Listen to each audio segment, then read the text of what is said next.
A patient once showed me a notebook filled with blood pressure numbers measured at home. Some were normal, some looked dangerously high, others were surprisingly low. The patient had done exactly what doctors recommend, bought a home monitor and checked regularly. Yet, almost every number in that notebook was misleading. Not because the monitor was broken, not because the patient had done anything unusual, but because the measurements were taken in ways that quietly distort the result. Blood pressure is one of the most commonly measured health signals in the world. Millions of people now check it at home. Pharmacies sell reliable monitors. Guidelines from organizations like the American Heart Association recommend home monitoring for people with hypertension because it helps detect patterns that clinic visits sometimes miss. In principle, this is an excellent tool, but in practice, a large number of home readings are inaccurate, not due to faulty machines, but because small details in the measurement process change the result. And these changes can be large. Clinical research has repeatedly shown that everyday actions, crossing your legs, talking during the measurement, placing the cuff incorrectly, or sitting in the wrong position can raise or lower the reading by 10 to 20 millimeters of mercury. That unit, millimeters of mercury, is how blood pressure is measured. It reflects the pressure needed to push blood through your arteries. A difference of 10 to 20 points can move a reading from normal into the range. Doctors consider hypertension. This is not a trivial shift.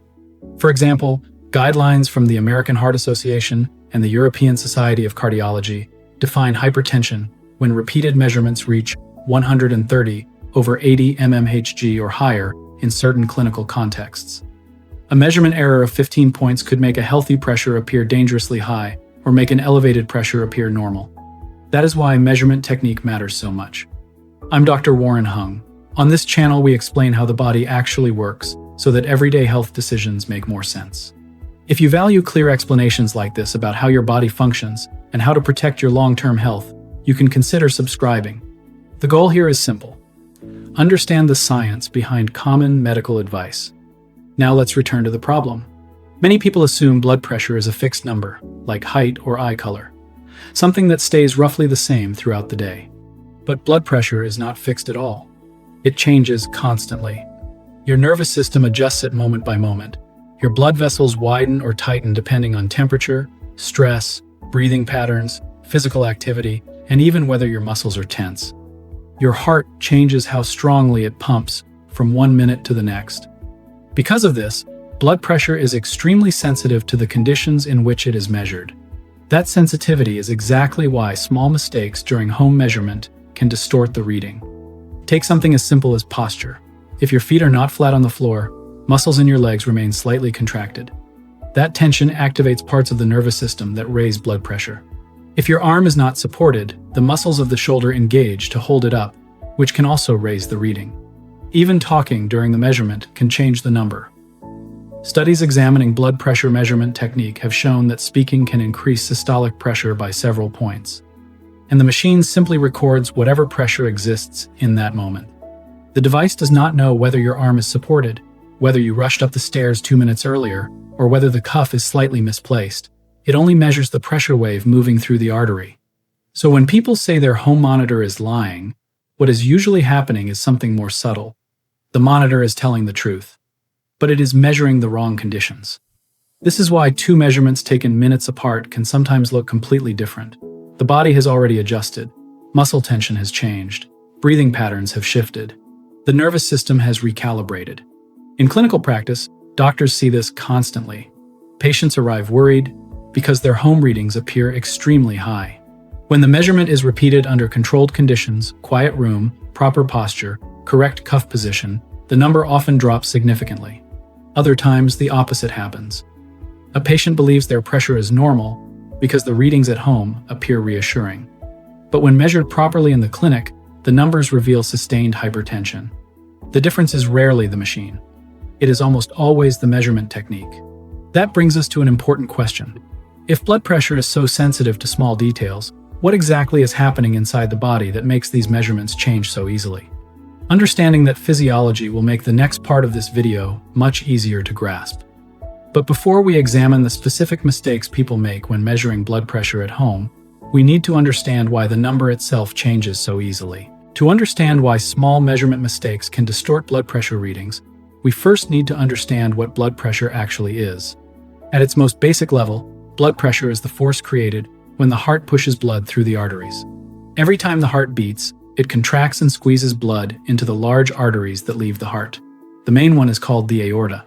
From there, blood travels through a branching network of vessels that reach every organ in the body. The pressure created during this push is what we measure as blood pressure. When you see a reading like 120/80, those two numbers represent two different moments in the heart's cycle. The top number, called systolic pressure, reflects the pressure in the arteries when the heart contracts and pushes blood forward. The bottom number, called diastolic pressure, reflects the pressure when the heart relaxes between beats. If we stopped here, blood pressure might seem simple. The heart pumps, blood moves forward, and pressure is created. But the reality inside the body is far more dynamic. Blood pressure is not controlled by the heart alone. It is the result of several systems working together at the same time. One of the most important is the arterial system itself. Arteries are not rigid pipes. They are flexible, muscular tubes that can widen or tighten. When arteries widen, blood flows more easily and pressure falls. When they tighten, resistance increases and pressure rises. This ability of blood vessels to change diameter is controlled by the nervous system. Your brain constantly monitors blood pressure using specialized sensors called baroreceptors. These sensors are located in the walls of large arteries, particularly in the carotid arteries of the neck and the aortic arch near the heart. Baroreceptors detect how much the artery walls stretch with each heartbeat. If the pressure rises, the arterial wall stretches more.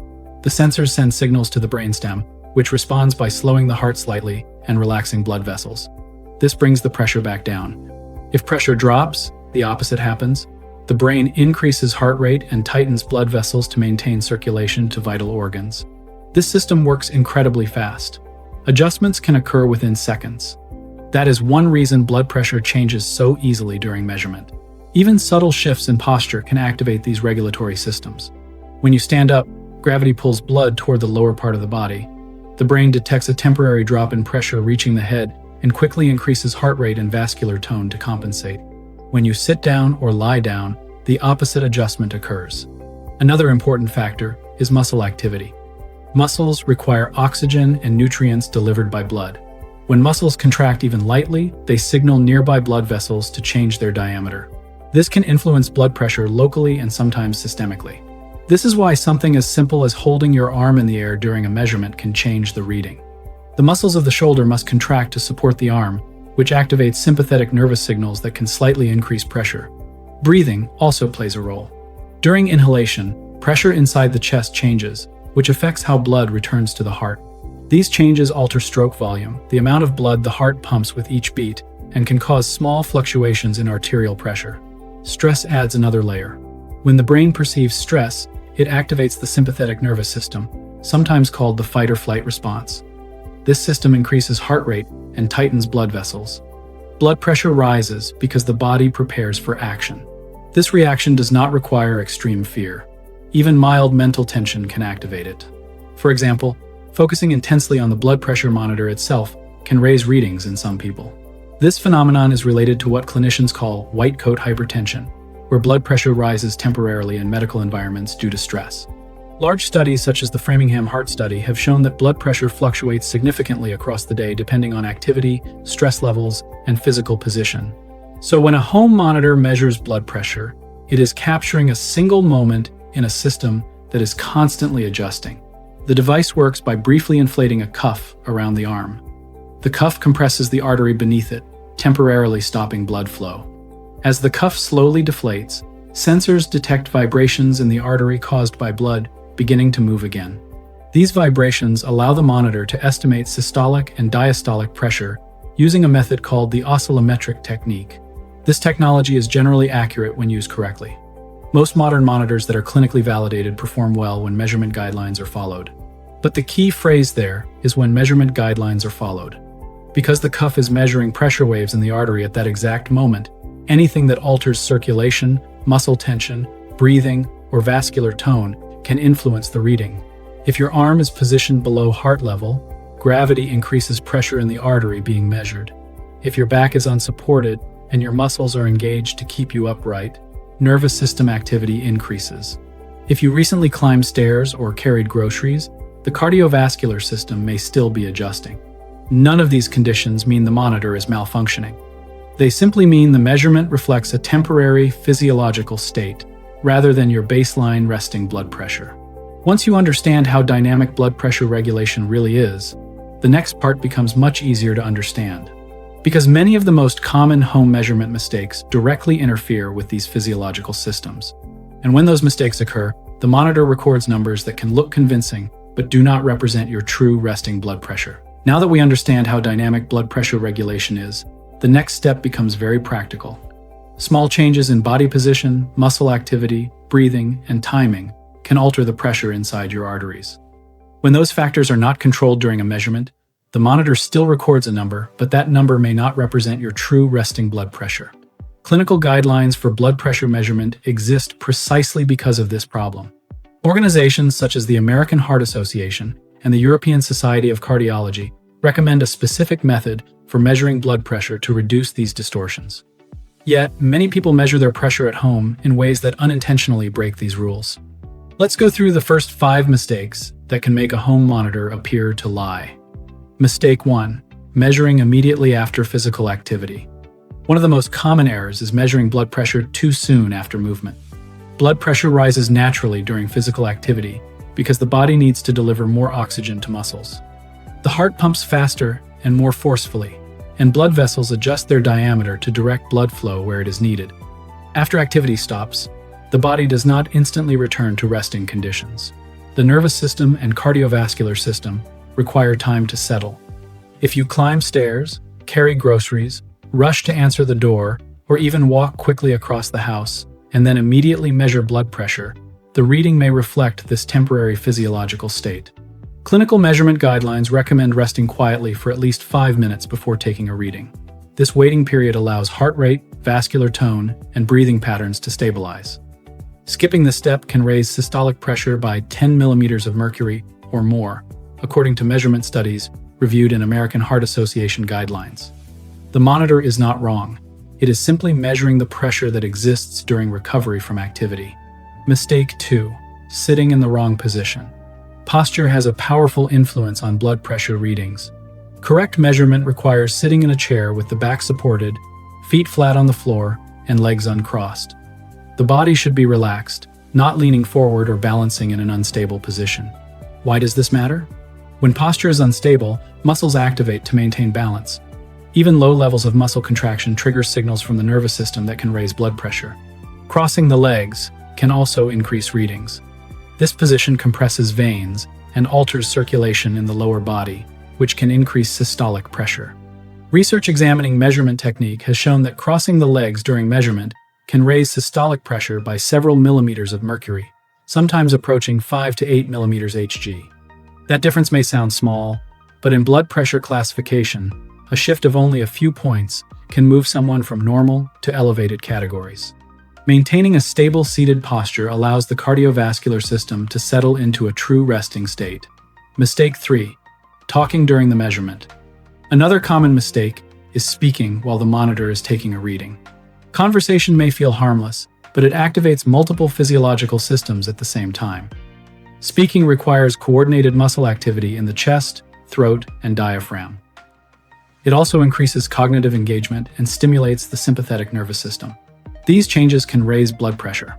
Controlled studies examining blood pressure technique have demonstrated that talking during a measurement can raise systolic pressure by around 10 mmHg. This effect occurs because the body shifts into a slightly more alert physiological state. For this reason, measurement guidelines recommend remaining silent and still during the reading.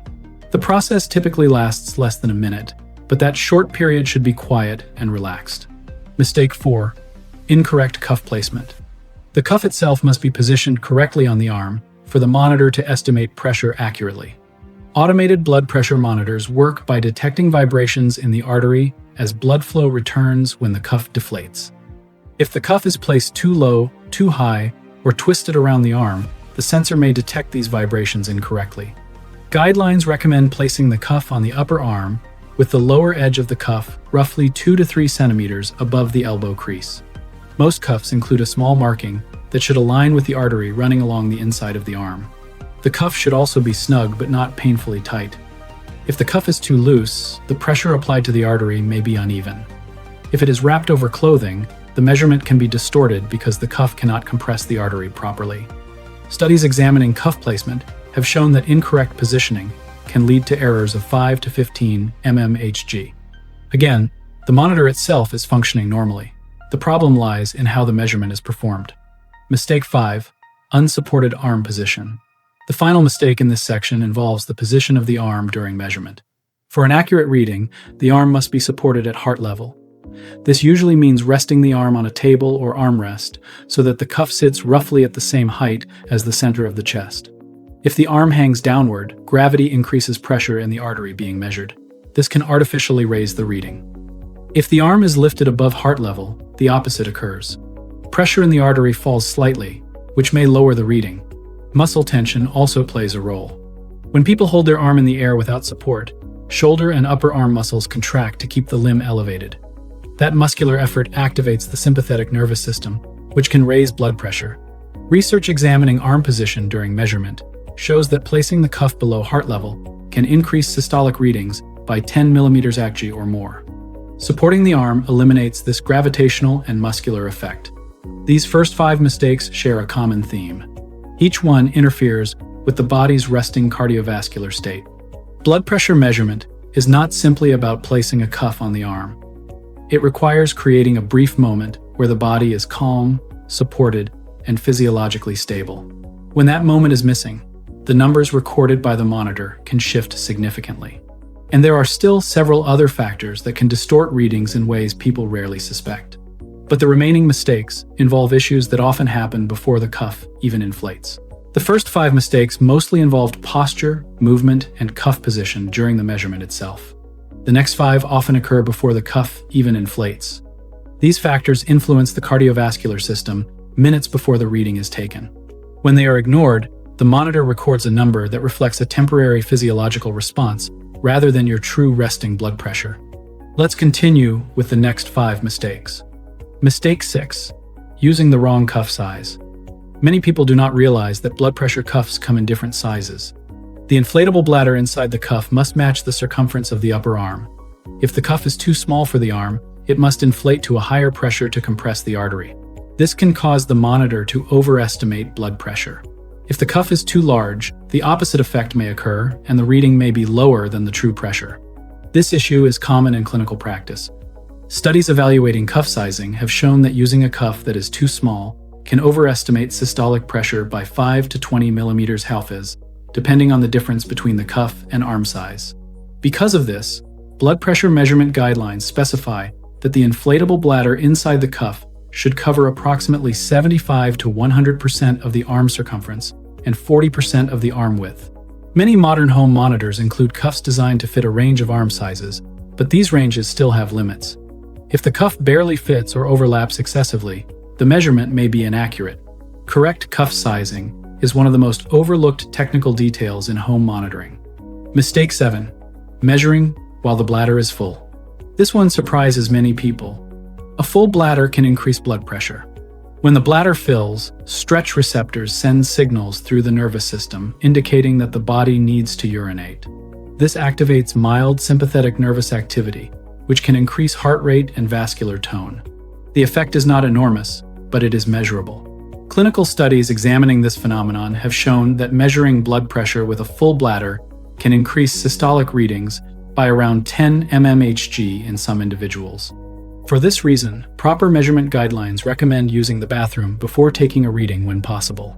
It may sound like a minor detail, but it reflects how sensitive the cardiovascular system is to internal signals.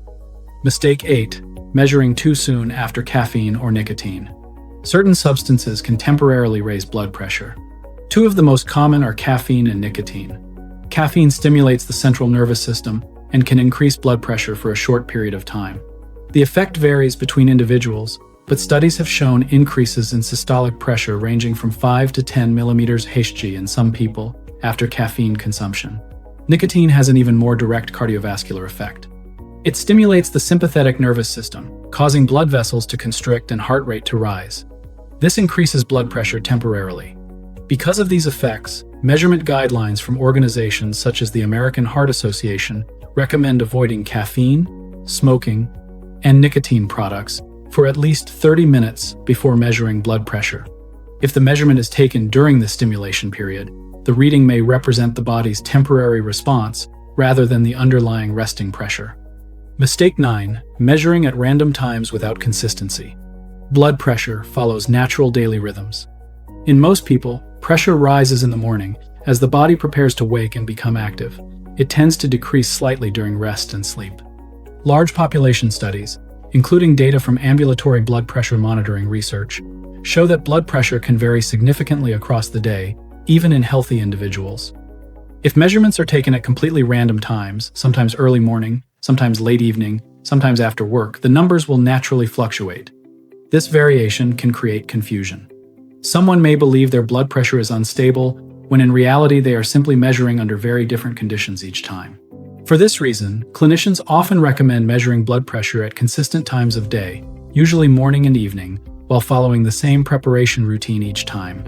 Consistency allows patterns to emerge.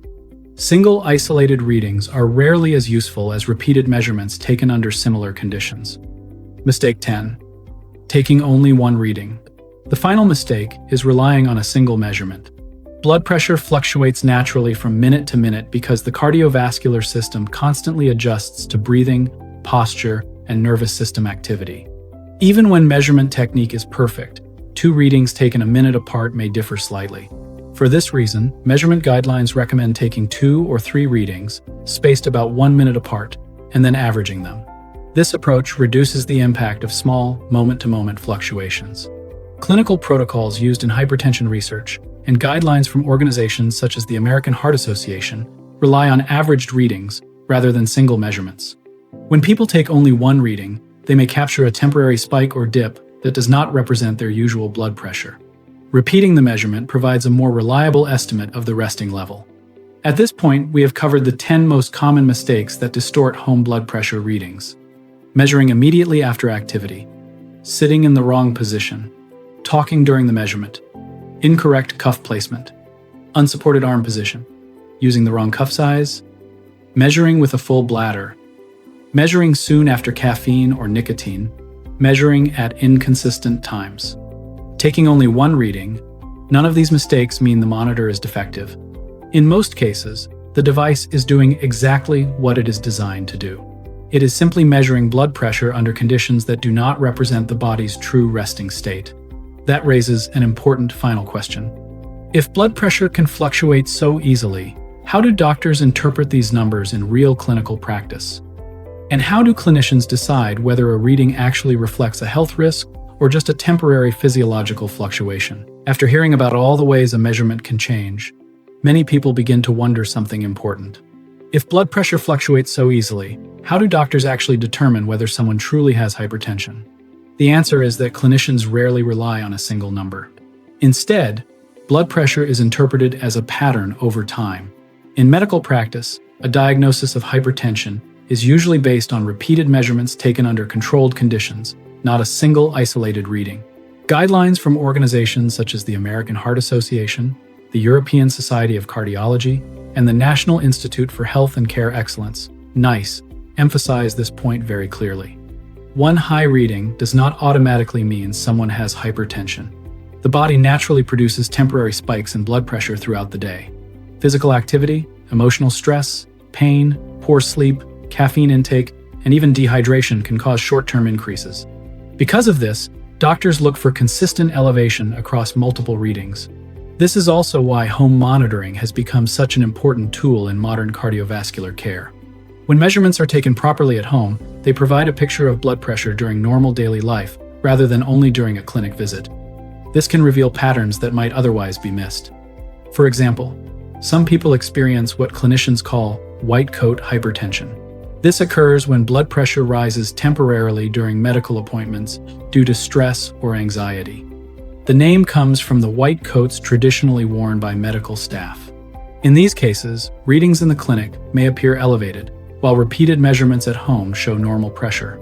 Large population studies, including analyses from the Framingham Heart Study, have shown that this pattern is fairly common. The opposite situation can also occur. Some individuals have normal blood pressure during clinic visits, but elevated pressure during daily life. This pattern is sometimes called masked hypertension. Masked hypertension can be particularly important because it may go unnoticed if only clinic measurements are used. Home monitoring helps detect these patterns. However, for home readings to be clinically useful, they must follow the measurement principles we discussed earlier. Doctors typically recommend a simple routine. Measure blood pressure at the same times each day, often once in the morning and once in the evening. Sit quietly for several minutes before the reading. Take 2 or 3 measurements, separated by about 1 minute, and record the average. Over several days or weeks, this creates a small data set that allows clinicians to see whether pressure is consistently elevated. The pattern matters more than any individual number. For example, guidelines from the American College of Cardiology and the American Heart Association define hypertension in many adults when the average blood pressure reaches 130/80 mmHg or higher across repeated measurements. But even this definition requires context. Doctors also consider age, medical history, cardiovascular risk factors, and the presence of other conditions such as diabetes or kidney disease. Blood pressure is not interpreted in isolation. It is part of a broader system that includes the heart, blood vessels, kidneys, nervous system, and metabolic health. Another important point is that blood pressure readings represent risk signals, not symptoms. Many people assume high blood pressure should produce noticeable symptoms such as headaches or dizziness. In reality, hypertension often develops silently. That is one reason it has sometimes been called a silent cardiovascular risk factor. Long-term studies such as the Framingham Heart Study demonstrated that persistently elevated blood pressure increases the risk of heart attack, stroke, heart failure, and kidney disease over time. The damage occurs gradually. Higher pressure places additional strain on artery walls. Over many years, this strain contributes to changes in the structure of blood vessels and the heart itself. This is why accurate measurement matters so much. When readings are distorted by technique errors, 2 problems can occur. One possibility is false reassurance. If measurements are artificially low because of incorrect technique, a person with genuine hypertension may believe their pressure is normal. This can delay diagnosis and treatment. The opposite situation is also possible. Measurement mistakes can produce false alarms, where readings appear dangerously high even though the underlying resting pressure is normal. This can create unnecessary anxiety and sometimes lead to additional testing that may not have been needed. Proper measurement reduces both of these problems. When home monitoring is done carefully, it becomes one of the most valuable tools for managing cardiovascular risk. It allows patients and doctors to see how blood pressure behaves across real life, not just during brief clinic visits. That insight helps guide decisions about lifestyle changes, medication, and long-term prevention strategies. If you want more clear explanations like this that help you understand how your body actually works and how to protect your long-term health, you can subscribe to the channel. The goal is to make complex medical topics understandable and useful in everyday life. Blood pressure monitoring is powerful, but only when the numbers truly reflect what the body is doing. And when the measurement is done correctly, that small device on the arm can provide one of the most important windows into long-term cardiovascular health.